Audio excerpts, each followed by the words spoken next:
Thanks for joining us in the garden today, and we are talking about pruning today with Craig from Grange Co-op. So when we talk about pruning, it's not one of those things that people are out there having their trees shaped like different animals. This is one of those things that's actually really healthy for your trees, specifically fruit trees. Why do people need to be pruning their trees? Yeah, one of those things that people are really afraid to do, and I think it's people, are afraid that they're going to go out there and they're going to do it wrong. They're going to cut the wrong place, and there are certainly things you can do wrong when you're pruning.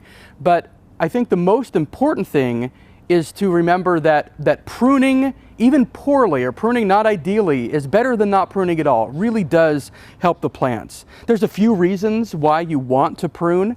You really, especially with fruit trees, you want to increase both the amount of airflow that happens inside that plant, and also you want to let some sunlight penetrate in.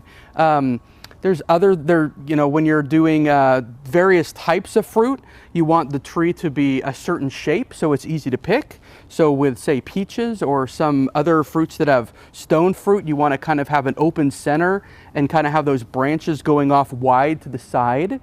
Other fruits like apples, you want to have more like a central leader and to support those heavier fruit. So there's some various reasons that you want to be pruning, but biggest takeaway is we just want to make sure that we're doing it every year, every other year. We don't want to let it go too long because we really want that tree to be the best it can be.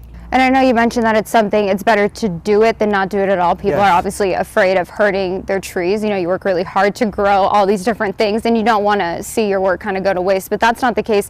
So can you show us a little bit about pruning, what it kind of looks like with those various tools and how people do it so that they know, it's not necessarily rocket science when it comes to pruning your trees? Yeah, the actual making the cuts themselves are really simple. So this is what you're going to be using on smaller limbs. Usually this is going to handle something up to an inch wide limb.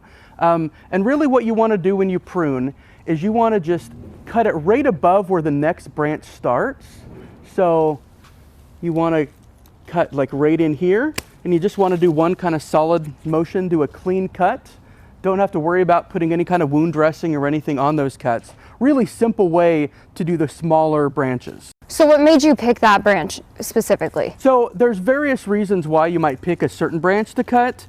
A lot of the time what you're trying to do is you're trying to remove redundant branching. So where there's branches that are kind of maybe coming from different directions but all going to the same place, it's not efficient, especially for a fruit tree. So you want to be cutting some of that redundant branching out, and so it just letting one branch take that space and letting that, as we said before, that airflow and also sunlight kind of penetrate into the plant. So kind of so that it's not all growing together. Yes, yeah, you don't want it to just grow really dense. You want there to be plenty of airflow through the plant. Okay, a little bit of room to breathe. I know you have another tool on you. Yeah, a much bigger tool. Yeah, so if you're doing something a little bit bigger, something that you're not going to be able to cut with a regular hand pruner, you want to use something like this. This is just a pruning saw.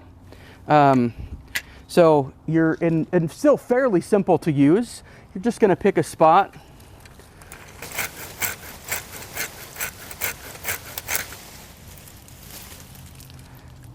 And there you go.